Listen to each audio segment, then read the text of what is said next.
Hi, I'm Bob, and welcome back if this is your second time. This is my second video where I'm hoping to help you to become more prepared, prosperous, and present. And one tip that I was given or I saw on YouTube for doing a YouTube channel is to record in an environment in which you're very comfortable. And so this is one of mine. This is my workshop, or as my wife would call it, the crampy room.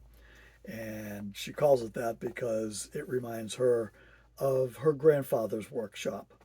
Now, I don't think he outfitted it with all of his childhood toys like I have, but anyway, and the entire workshop is not toys. In fact, that's a small part of it.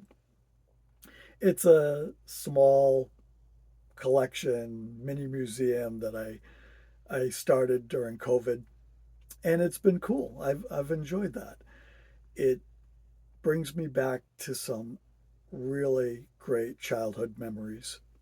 And I've also learned that as we get older, we tend to remember more of the good times than the bad.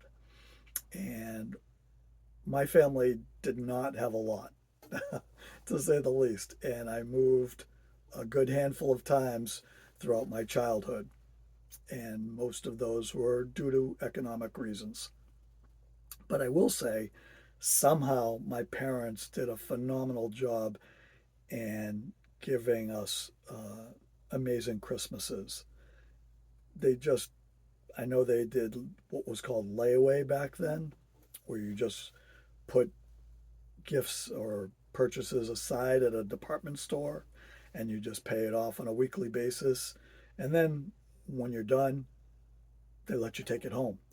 And that was before credit was a big thing. And I do know for at least one Christmas, my parents took out a personal loan, which seems a little bit extreme to me, but we've all used our credit cards on that kind of stuff. So I guess it's not that extreme. Anyway,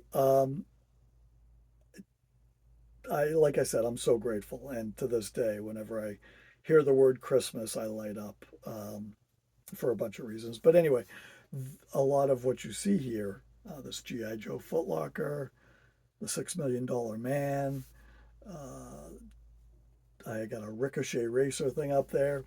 Those are all Christmas presents that I repurchased on eBay during COVID.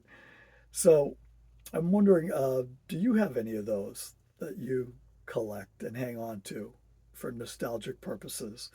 They really can help bring us to a chill mood, I think, every now and then. Some people might find it silly. What's a grown man or woman doing with some toys? But yeah, I don't play with them, and they're not even worth a lot. In fact, they're probably worth pennies.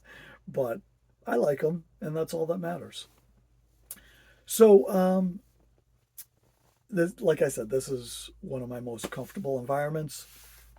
Other places that you'll see me will be in the woods, and I do live near some excellent areas of woods, and I like to hike and backpack. I'd record on the beach, and maybe one of these days I will, except I don't live that close. It's probably about a couple miles, a couple of hours away. But you will see me on some trails during my workday. I'll just pull over and take a walk into the woods if I see a trailhead, and maybe I'll record during those times. And some other times you'll see me in my yard. But as you can tell, these are all analog places. And one of the ways I believe in being present is to live in the analog world.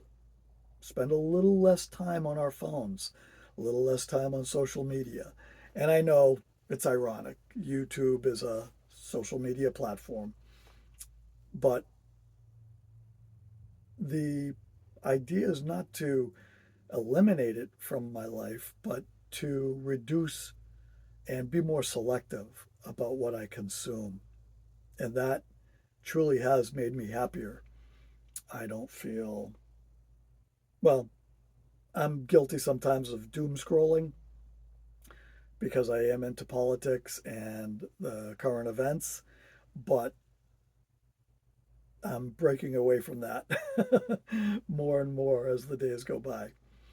So I hope I'm able to share with you a few things. I'd love to hear some things from you as well. What are your favorite environments? Where do you find your zen? What collectibles do you have that really bring you to a fun memory? Let me know what you think, and hopefully you'll stay with me. Take care.